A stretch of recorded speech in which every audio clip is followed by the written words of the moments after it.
A group of students from Boston recently made a pilgrimage to Selma, Alabama to celebrate a milestone in the civil rights movement. Along with commemorating the historic march led by Martin Luther King Jr., the trip also coincided with the 50th anniversary of the Voting Rights Act. We'd like to welcome two of the students who made the trip, Orianna Wurie and Edwyn Shoemaker. Thank you very much for being with us. Thank you for having us. Also with Edwyn, you're on the political science track here. Why was this march so important? This march was really important because it was the first time that the entire country was able to see what had been happening in the South, and you sort of brought the attention of the mainstream America so that change was able to be made on these fronts. And of course, what was going on in the South was almost like apartheid in South Africa. That it was basically white people ruled, and very few people of color were able to cast votes.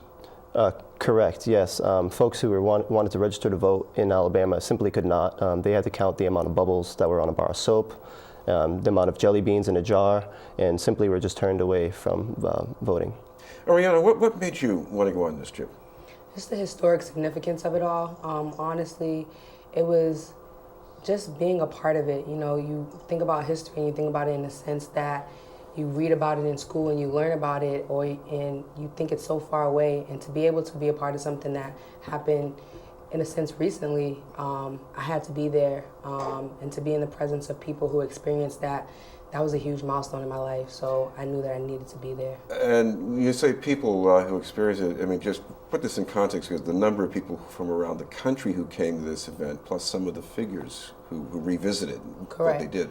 So there were, we met a woman, Joanne Bland, who was the youngest marcher at the march. And she told us her story firsthand with me, Edwyn, and the other group students that were with us. And it really just touched us in the sense that she was there, and it just made history seem so real. And you were able to put a face to it, and just how close to us, and just how far, we've come, but how far we have to go. So that was really impactful. And when, of course, marching, it wasn't just, we now look at it, from some removes. Oh, this is an exercise in nonviolence, but this was a dangerous thing to do.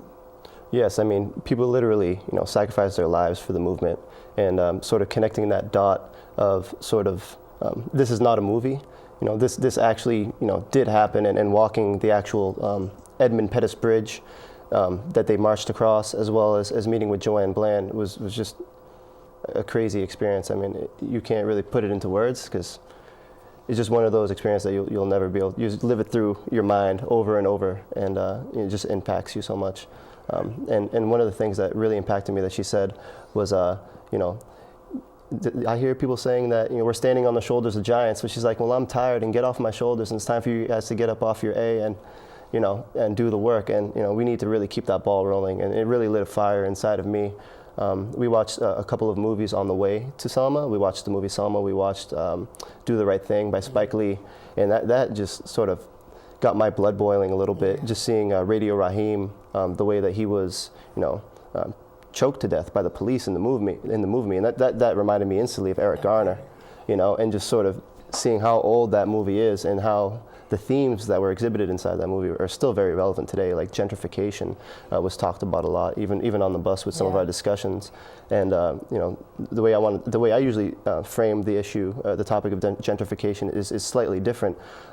I view it as a byproduct of low voter participation. When you have a community who's not engaged politically, it opens the door for things like gentrification to happen, for voting ID laws to get passed in your state, and things like that. So if you have a community who's civically engaged, that's how you treat a lot of those issues. I was actually in Lowell this morning meeting with the executive director of CMAA, which is the Cambodian Mutual Assistance Association, and it's not just with the black community. It's for all underserved communities. You want to find a way to sort of seize that political power and make it work for your community.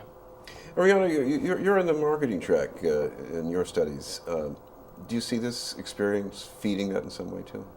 It does, in the sense that it just makes me, give me a broader understanding of community and what I need to be looking for as I decide, what specific area that I want to work in. And as I do more community work, I realize that how much marketing does play in everything that we do. So I'm just learning to utilize that more often in my studies. Edwyn, what about not so much the role of the famous people, but like people you met who were in the march before? What does that tell you about engagement? Because that seems to be something that everybody has to get in there and work on. Yeah, just finding the courage. That's another thing with Joanne. She was a great person for us to speak with down there in Selma. She said that the first time that she went out there and she saw her little sister get beat so savagely, she wanted to go out there and march the second day. And she wanted nothing more to go out there and march the second day, but she was so scared and she feared for her life that she just couldn't bring herself to go. And that, to me, because you speak to a woman like that and you know, she's a hero, her heart is in it. And you hear a lot of folks say, oh, I would have marched with Martin Luther King, I would have definitely been there. And it's so easy to say that, but if you're there, and it really crystallizes the sacrifice that some of these historical figures made for us.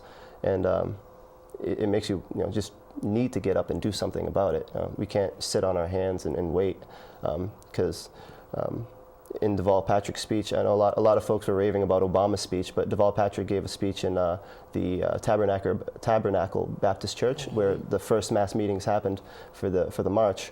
And actually, I recorded it and put it on YouTube, so if anybody wants to look at it, they should check it out. But he said that when they got beat down, they got back up and marched on. Sure did. And and Obama alluded to this in his speech as well. Where would we be if the folks hadn't marched? Where would we be if Martin Luther King, didn't provide that example for us?